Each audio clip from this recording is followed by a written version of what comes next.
Tá chegando, pessoal? Já tem 5. Glória a Deus.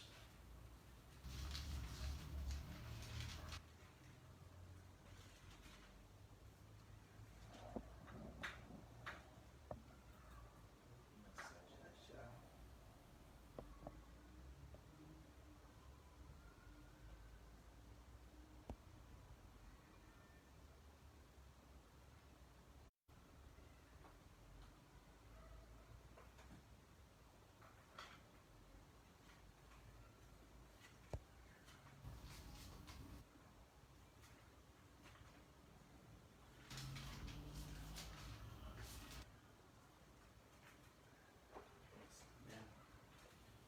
Meus irmãos, a paz do Senhor Jesus, mais uma vez estamos nós aqui, uma alegria enorme no nosso coração, por ter tido a oportunidade de estarmos vivos no dia de hoje.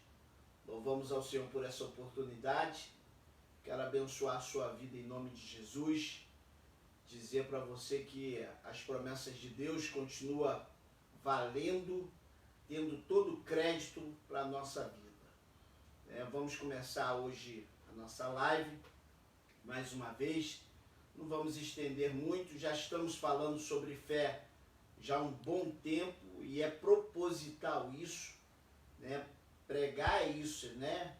Insistir no mesmo assunto até a gente aprender o máximo possível dentro daquele tema que estamos falando sobre fé. Mais uma vez eu convidei o obreiro Luan para estar nos acompanhando. Deus abençoe.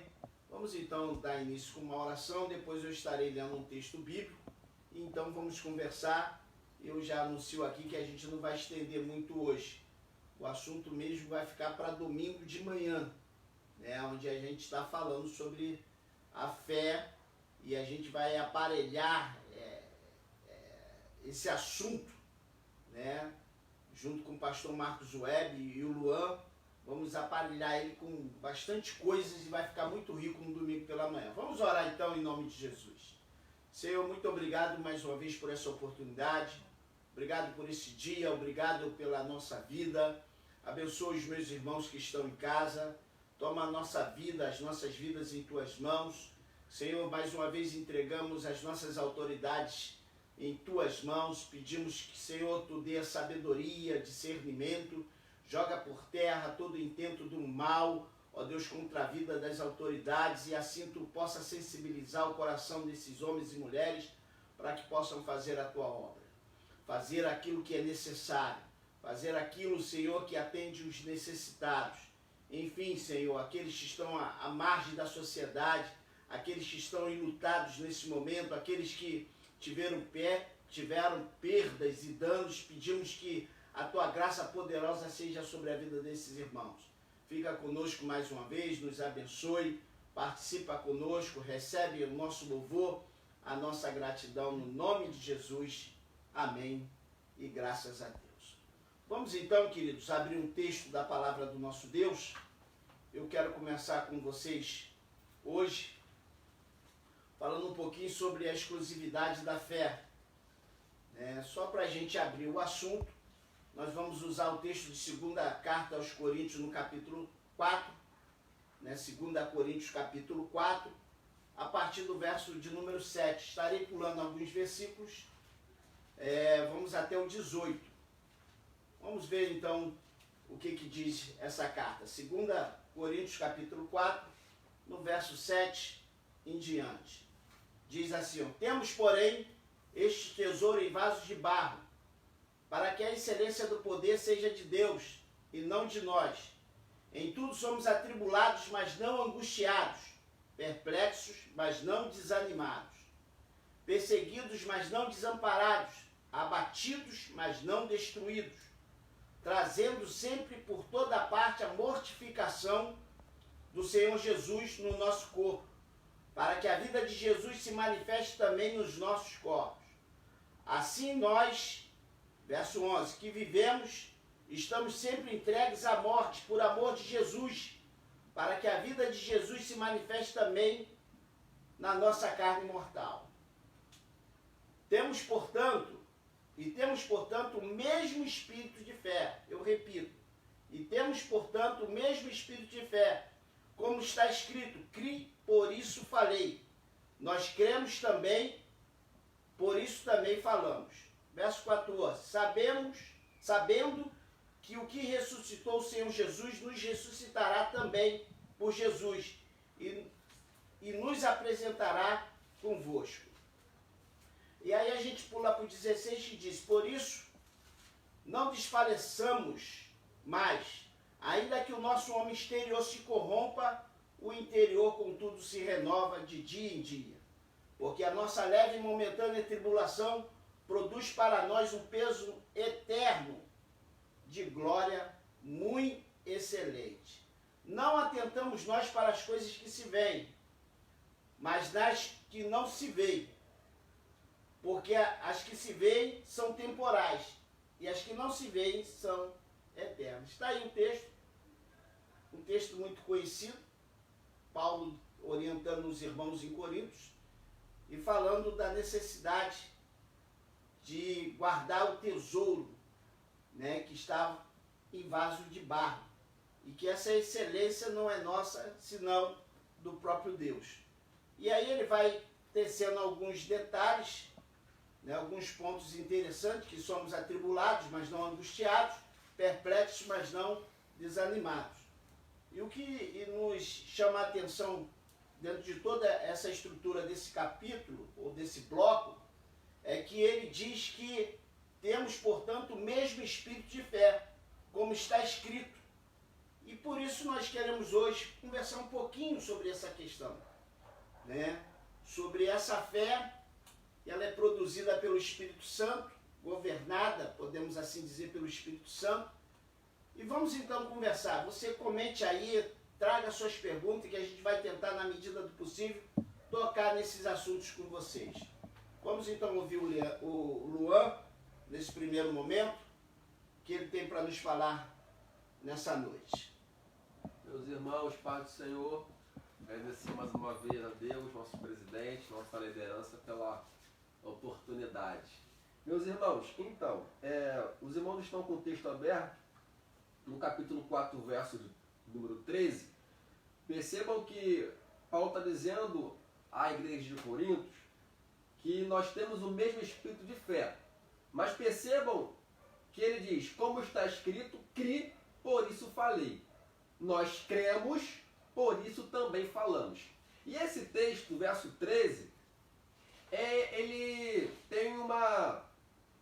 está de mãos dadas, vamos dizer assim, com o texto de 1 João 5, no capítulo 5, verso 1. 1 João 5, verso 1.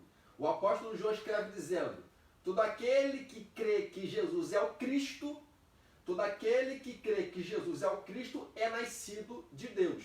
E todo aquele que ama ao que gerou, também ama ao que dele é nascido. Então percebam que ele diz, todo aquele que crê que Jesus é o Cristo, que ele é o Cristo ungido, que ele é ungido, né? Então os irmãos podem perceber que é o que nós já estamos estudando, é o que nós estamos nos aprofundando durante essas semanas, né, meus irmãos?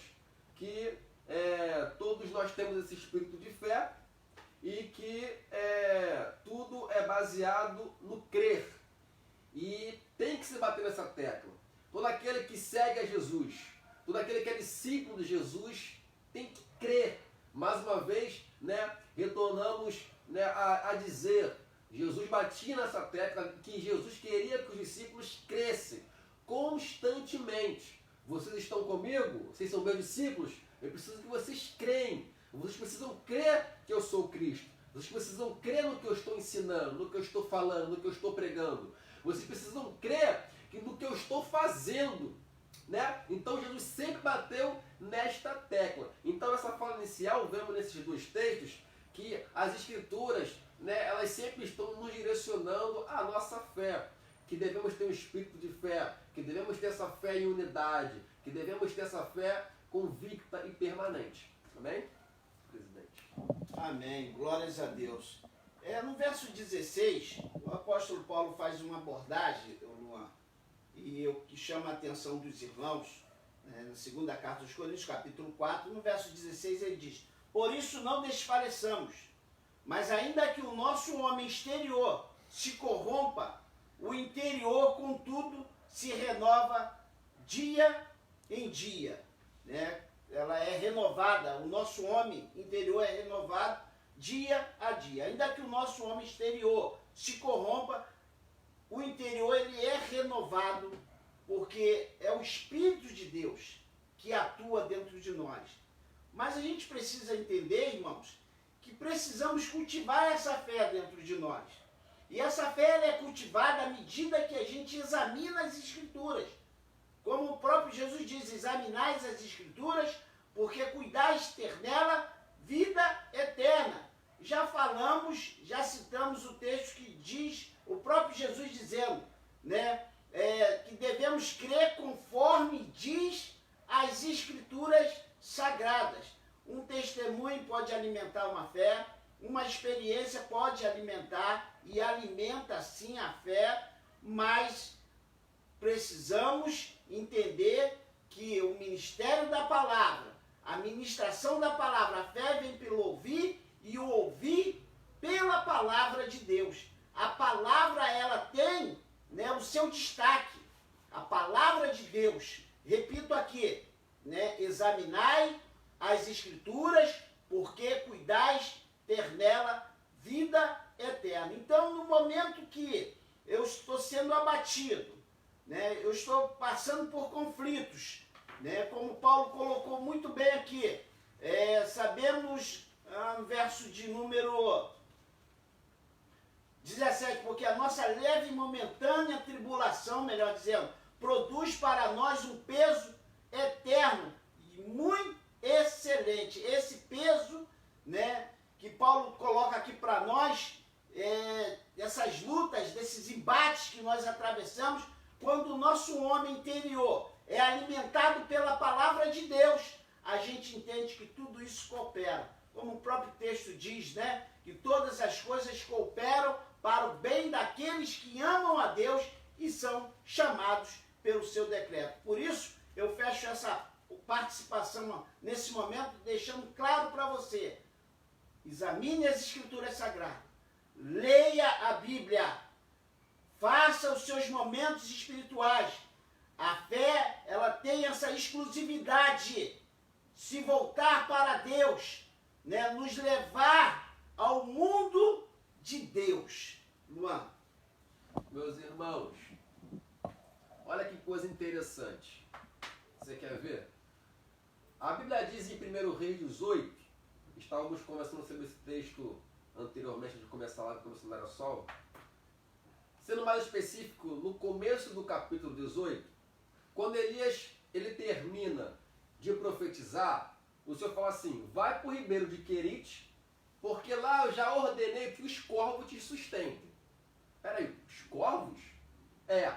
Ele vai para o ribeiro de Querite e o texto diz que pela manhã e ao anoitecer os corvos, irmãos, os corvos, pássaros, eles vinham voando e no bico eles traziam o pão e a carne e deixaram para o profeta. E foi Deus que deu ordem. Se você, quando lê isso, irmão, e não crê, tem alguma coisa errada. Então nós vemos diversas séries e diversos acontecimentos bíblicos que alimentam nossa fé. Você olha, o povo de Israel atravessar pelo Mar Vermelho, né? Mas ali, perceba o detalhe do texto: atravessar o outro lado a seco. A seco. É como se fosse você for numa praia e na beira da praia você vai cavando e você encontra o quê? Areia e água. Não. O texto diz que Deus abriu o mar e eles atravessaram a seco. Então, quando nós lemos esses textos, essas passagens, esses acontecimentos bíblicos, históricos e reais, isso nos alimenta. Isso faz com que nós venhamos ter uma fé em Cristo, ativa. Crendo em Deus. Como é que pode Deus alimentar um profeta com corvo? Como é que pode Deus abrir um mar? Como é que pode Deus fazer? Como é que pode 12 anos com fluxo de sangue? Irmãos, Abraão, você está no texto, Abraão e Sara. O texto diz que eles já tinham seus 90 e poucos anos. E eles geraram um filho, irmãos, fisiologicamente, biologicamente, patologicamente é impossível um casal com aquela idade gerar um filho. Impossível. Mas é na promessa. Mas foi o poder de Deus. Então tudo isso que nós lemos nas Escrituras, complementando o que o nosso pastor presidente disse, alimenta a nossa fé. Então tudo, irmãos, é nas Escrituras. A base do cristão é a palavra do Senhor. É ela que vai nos alimentar todo dia e a cada dia vai alimentar a nossa fé. É a palavra de Deus. Amém. Glória a Deus. Eu quero fazer também uma abordagem sobre a perspectiva dessa fé. E eu repito aqui um texto, no verso 18, que diz: não atentando nós nas coisas que se veem, mas nas que não se veem, porque as que se veem são temporais, e as que não se veem são eternas. Só a fé em Cristo Jesus pode proporcionar, só a fé em Jesus pode levar a atenção. Ué, como isso? Vamos então à aplicação. Os olhos humanos podem estar vendo um caos. Os nossos olhos podem estar vendo as coisas indo de mal a pior. Mas quando a nossa fé ela é cultivada pela palavra, a nossa esperança está na palavra, a nossa fé é voltada para a palavra, e a palavra vai nos levar para Cristo, a gente faz igual o salmista: elevo os meus olhos para o monte, e de onde me virá o socorro? O meu socorro vem do Senhor que fez os céus e fez a terra. Então a gente não atenta para essas coisas que se veem, mas para aquelas que nós não podemos ver com os nossos olhos humanos, mas com os olhos espirituais, sabemos que Deus tem o controle de todas as coisas. E por isso, eu lembro aquele texto de Hebreus 11, no verso 13, quando diz: todos esses morreram na fé, sem terem recebido as promessas, mas vendo-as de longe e crendo-as e abraçando-as, confessaram que eram estrangeiros e peregrinos na terra. Porque os que isto dizem claramente mostram que buscam uma pátria. Que coisa maravilhosa. Morreram, todos esses que morreram na fé, todos eles morreram na fé, sem terem recebido as promessas, mas vendo-as de longe, crendo-a e abraçando. É isso, irmãos. Nem tudo que a gente quer vai acontecer. Nem tudo que a gente ora vai acontecer. Mas a gente com a fé vai abraçar que a nossa pátria ela é superior a esse momento que nós estamos vivendo nesse momento. Luan, por favor. Irmão, nosso presidente citou o texto de Salmos. Percebam que um dos pensamentos sobre fé que nós temos biblicamente falando é justamente você crer naquilo que é invisível. E aí, fazendo aqui uma simples conjectura sem ferir o texto, Davi, como ele eleva os seus olhos para o monte, o que tem sobre o monte? Céu, nuvens, sol. Mas só que Davi estava olhando justamente pelos olhos da fé. E muitos que estavam com ele não estavam percebendo que o que ele estava vendo. Não estavam percebendo o que ele estava contemplando. Que pelos olhos da fé era o Senhor. É você crer naquilo que é invisível, que ainda vai vir à existência. E nosso pastor presidente citou o momento que nós estamos vivendo hoje, pelos olhos da fé, já está tudo bem. É louco isso. É meio contraditório, mas isso é espiritual. Isso irmãos, algo sobrenatural. É você crer numa coisa que você não está vendo. É você trazer à existência uma coisa que não é palpável, não tem aonde eu tocar. Mas eu creio que tem, eu creio que existe, eu creio que vai acontecer. Então a fé, ela move isso em nós. A fé, ela move isso em nós. Eu queria ler um texto aqui, que é 1 Coríntios capítulo de número 2, verso 5. O apóstolo Paulo escreve dizendo, orientação à igreja aos Coríntios, a igreja de Corinto, irmãos. Capítulo 2, verso 5. O apóstolo Paulo diz, e para que a vossa fé não se apoiasse em sabedoria dos homens, mas no poder de Deus. O auxílio, o sustento da sua fé não pode ser apoiada em conjecturas, em pensamentos humanos, não, nada terreno, a não ser no poder de Deus. Amém? Presidente. Bem, vamos então continuando, né? Os atos mais importantes da fé salvadora relacionam-se diretamente a Cristo. Como? Aceitar a Cristo, recebê-lo e confiar exclusivamente nele. Também na sua justificação, na santificação e na vida eterna, conforme as disposições do pacto da graça. Né? A graça da fé é uma obra do Espírito Santo de Deus nos corações dos homens. E por ela, os eleitos são habilitados a crer para a salvação das suas almas. Normalmente, e aqui eu repito, normalmente essa obra é cultivada pela palavra de Deus. O que nós estamos falando aqui, irmãos? Né? Tudo isso, quando é produzido pelo Espírito Santo de Deus, cai muito bem naquilo que Paulo diz, né? Que por ele, para ele e por meio dele são todas as coisas. É engano se em algum momento a gente pensar que com a nossa fé a gente vai usar ela para o que nós queremos, para a realização dos nossos sonhos. Não. A fé, ela vai voltar para a obra redentora de Cristo Jesus. Ela tem essa exclusividade. Quando ela é genuína, ela tem essa exclusividade, né? De voltar para a obra redentora de Cristo e por ela a gente é alimentado e caminhamos nos passos de Jesus Cristo. Eu finalizo aqui essa participação, deixando então para o Luan fazer as considerações ainda em cima desse texto e logo em seguida nós estaremos orando, como eu disse, que nós não iríamos estender muito nessa noite. Luan. Meus irmãos, eu queria ler um texto com os irmãos, deixar para os irmãos mais um texto bíblico. Tiago capítulo 1, verso de número 2 e 3.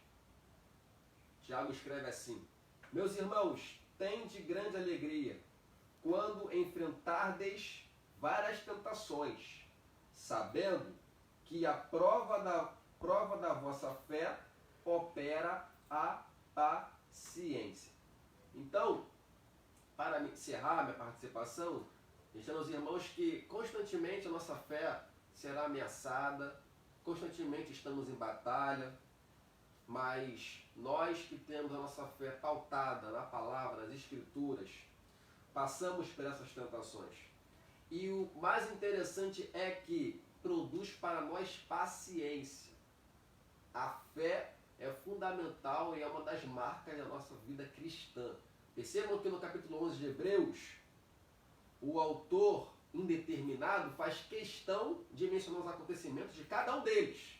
Abraão, Raabe, dentre outros. E ela faz questão de dizer que morreram muitos sem ver as promessas. Mas só que deixar bem claro e definido. Eles foram exemplos de fé. Eles não foram exemplos de conquista. Eles não foram exemplos de promessas. Eles foram exemplos de fé. Não é a promessa ou as promessas ou as vitórias que vão deixar as marcas, mas sim a fé. A fé que é o principal. Deus abençoe. Amém. Glórias a Deus. Está aí, né? Vamos chamar isso de um alimento diário, né? Deus abençoe a sua vida, meu irmão. Assim a gente encerra essa live, dizendo a você que domingo pela manhã nós estaremos novamente reunidos e domingo à noite. Deus abençoe a sua vida. Vamos então orar, pedindo a Deus mais uma vez para nos abençoar. Vou pedir para isso a nossa missionária Solange, que está nos ajudando mais uma vez nessa noite. Senhor Deus poderoso, muito obrigado, Senhor, por tudo que foi falado, que essa palavra, Senhor, venha estar em nossos corações frutificando, que encontre terra fértil. Senhor, apresentamos teus filhos nessa hora, toda a família Imor. Deus guarda cada um de nós, Senhor, cobre a nossa tenda. Deus, em nome de Jesus, apresentamos as pessoas que estão na linha de frente trabalhando. Apresentamos, Senhor, o nosso estado, nosso país. Deus, sê conosco. Senhor, baixa uma palavra tua. Então, Senhor, acreditamos, Senhor, no teu haja. Que haja vida, que haja cura, que haja unção, que haja libertação. Toma, Senhor, cada vida que está aqui. Toma a vida do pastor Luiz, toma a vida do obreiro Luan, toma a minha vida. Senhor, toma toda a família Imor em tuas mãos, para a glória do teu nome. Em nome de Jesus, amém. Amém. Que o amor de Deus Pai, a graça maravilhosa de Cristo Jesus, as consolações do Espírito Santo de Deus, seja com todo o povo de Deus, reunidos aqui e na face da terra, não só hoje, mas para todo sempre. Amém. E o segredo da nossa vitória está na força da nossa união. Até aqui nos ajudou o Senhor. Grandes coisas fez o Senhor por nós, e por isso estamos alegres. Tudo posso naquele que me fortalece, e o sangue de Jesus nos garante a vitória. Deus abençoe a sua vida, um beijo no seu coração e até domingo.